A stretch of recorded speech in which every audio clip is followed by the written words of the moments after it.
All right, YouTube. This Detroit's HPTV coming to you out of Detroit. Back with breaking news. We've been waiting all day to find out the identity of the suspect who took the lives of those four people on the train in Chicago.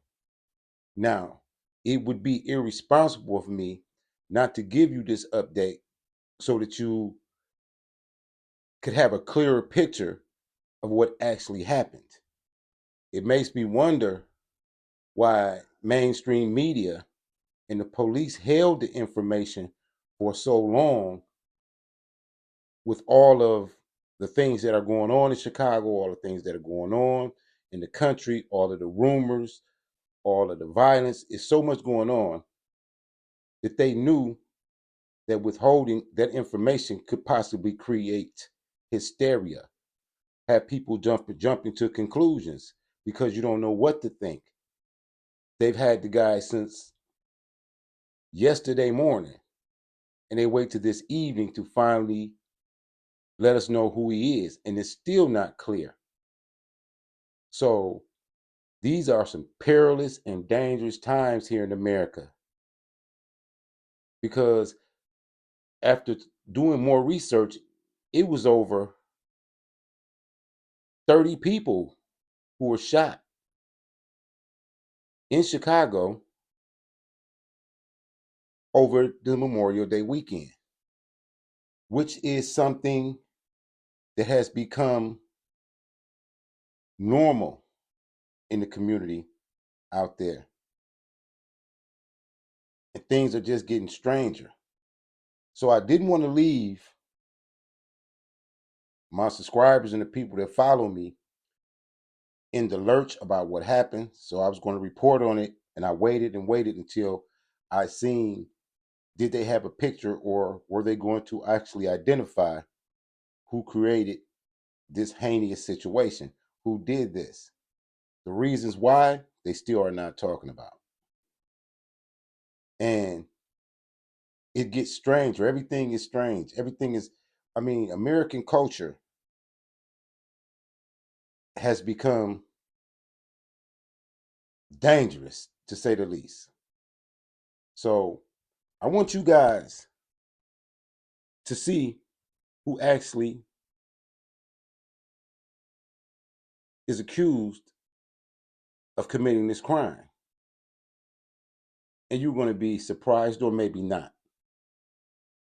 But you will see that this is a very strange occurrence, to say the least. I'm going to dig into it more, but this is breaking news. They just announced and showed who he is. So I'm going to show you the clip. This is for fair usage under the 1976 Copyright Act for education and commentary and the First Amendment. Check it out.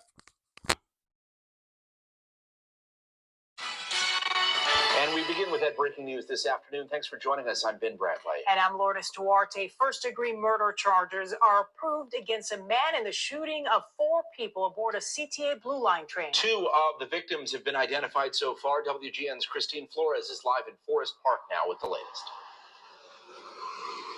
Ben and Lourdes, good evening. Now, the Cook County State's Attorney's Office has approved charges for 4 counts of first-degree murder for 30-year-old Ronnie S. Davis from Chicago. Now, 2 of the victims have since been identified as 28-year-old Simeon Behesi, who died from multiple gunshot wounds, and 60-year-old Adrian Collins, who died from a gunshot wound to the abdomen. We are still waiting on the identities of 2 of the victims.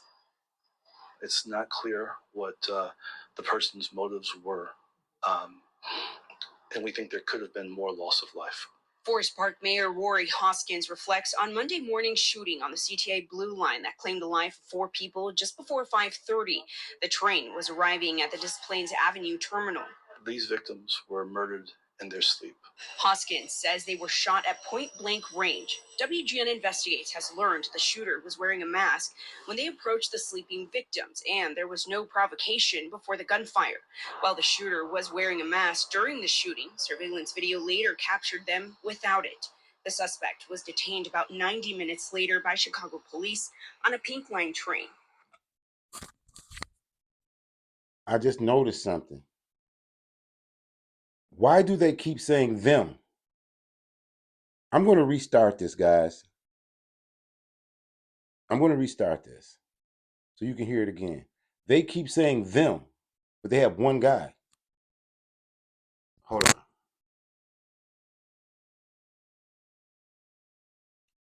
Breaking news this afternoon. Thanks for joining us. I'm Ben Bradley. And I'm Lourdes Duarte. First-degree murder charges are approved against a man in the shooting of 4 people aboard a CTA Blue Line train. 2 of the victims have been identified so far. WGN's Christine Flores is live in Forest Park now with the latest.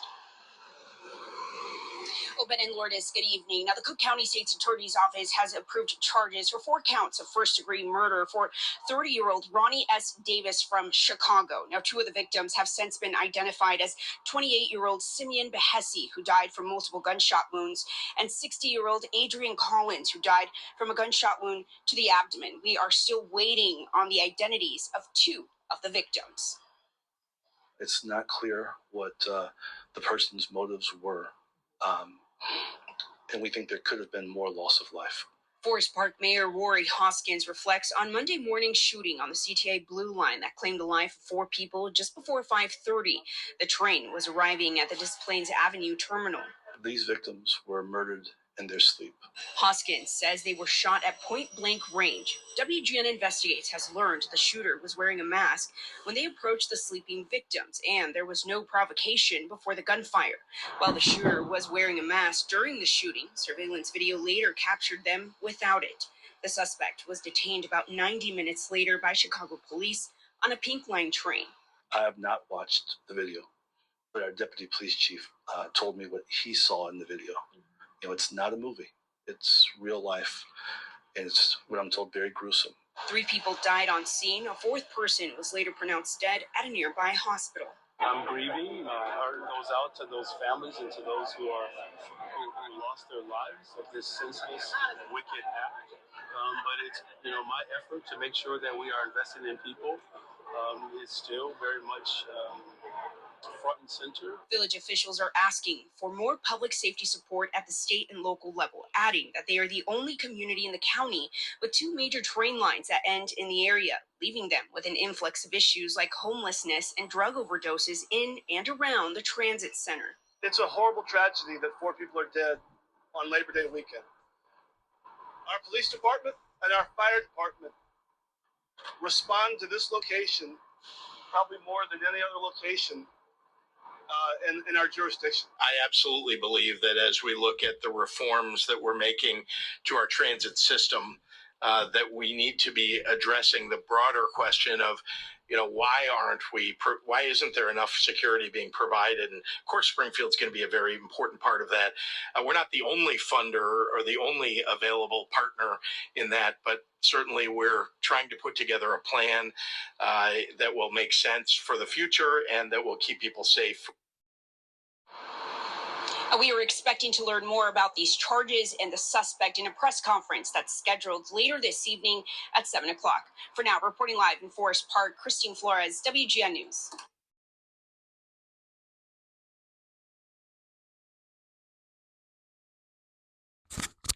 So there you have it.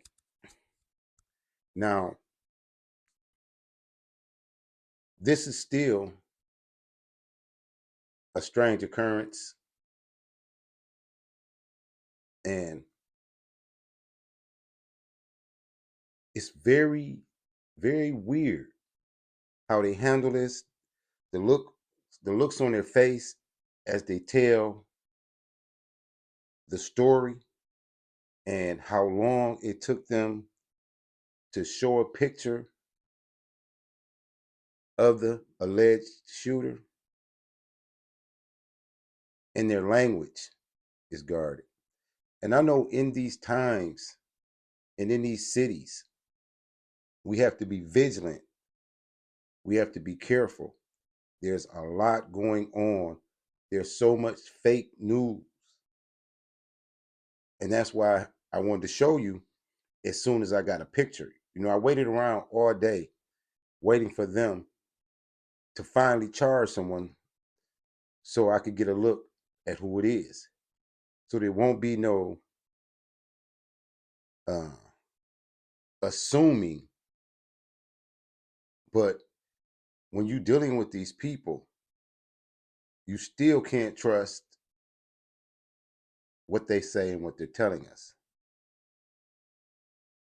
I'm just going to leave it at it's strange. And they had out, they paraded out the mayor of Chicago. Horrible mayor, got to be one of the worst mayors in the country, second to the one in New York. These cities are in total chaos while the country plays identity politics, have Trump facing new charges today in New Jersey, rumors of Venezuelan gang warfare throughout the country. It's as if they're trying to create some type of hysteria and not really inform the American public about things that they need to know, because mainstream media wasn't covering it at all. And I can understand now why the Democratic Party is fighting so hard to censor social media and to stop the flow of information. I'm going to do some more research because I want to know. They say the guy is from Chicago. I mean, they would have said anybody that they caught was from Chicago. But is he an immigrant? See, it's the word language. It's, you know, if any of you guys out there that's from Chicago, find out who the guy is in your city. Somebody has to know him if he's born and raised in Chicago. Has to have family, has to have someone who has some type of history on him. Because